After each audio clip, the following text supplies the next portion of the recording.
Help! Support my book, Lou and the Fuel Cell Lincoln.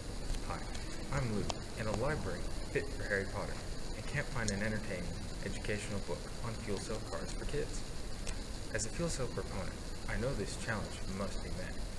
So doing my part, I wrote the book, Lou and the Fuel Cell Lincoln. Now I need your help to illustrate and publish it. Let me tell you why it's so important that we share the ideals of Lou and the Fuel Cell Lincoln. Clean, zero-emission energy. Electrochemical fuel cells have been providing energy for cars, skyscrapers, cell phones, and even spacecraft for years, but in far too few numbers. Children today will have the opportunity to drive fuel cell vehicles as their first car. To encourage their use in clean, renewable energy, now is the time to introduce that technology to them with an entertaining, educational book that kids and their parents are sure to love. I realize not just anybody would write the book, so who better than a fuel cell enthusiast building his own fuel cell Lincoln. I even drew the pictures for it, but everyone tells me, hire an illustrator, you can't draw. So that's why I'm here. I need to hire an illustrator and get this book to print. With your help, Lou and the Fuel Cell Lincoln, with vivid illustrations, can introduce young minds to a journey on how fuel cell vehicles work. You can support this project by making a contribution. Check out the great perks at the Fuel Cell Inspired Fund Plans.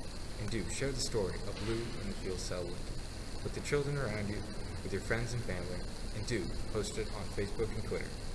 Thank you for your time, interest, and support. There is a story about a hot rod race that fateful day when the Foles and the Lincoln are setting the pace. The story is true, I'm here to say I'm Lou, the son of the one that was driving that Model A. Now I got a new ride, it's a fuel cell Lincoln, got a Mach 5 body and a 200 kilowatt PEM cell. It looks like a shock moves like 1, 2.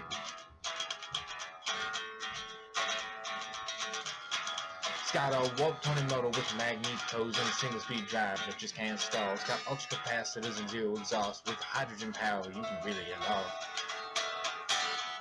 Got safety vents, so I'm not scared. The brakes are good and the tires are fair. Now that fuel cell Lincoln could really go.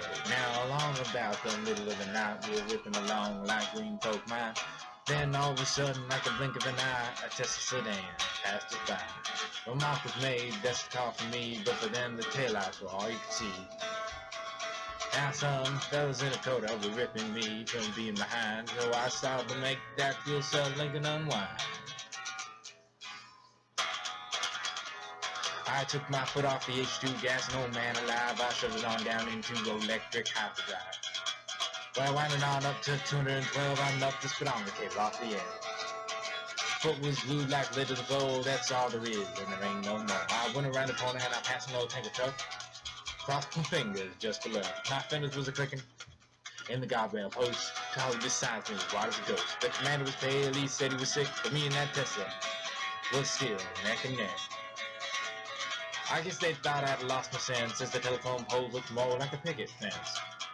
They said, slow down, we see spots, the lines on the road just look like dots. Now on through the desert we did glide, that Tesla and I were still side by side. Steam was coming from out of the back when I started to gain on that Tesla's ion track. I knew I could catch my thought of capacitors, but don't you know, by then we was low on H2 gas.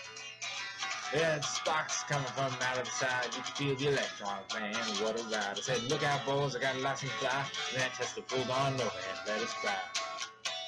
Then all of a sudden, the stator was a knocking, went down in dip, she started a rocking. Now I looked in the mirror, blue lights was a blinking, I thought the cops was after my fuel cell Lincoln. When I looked again, I knew something was a-coming, by the way, it was a humming along at a terrible pace. I knew right then it was the end of the race.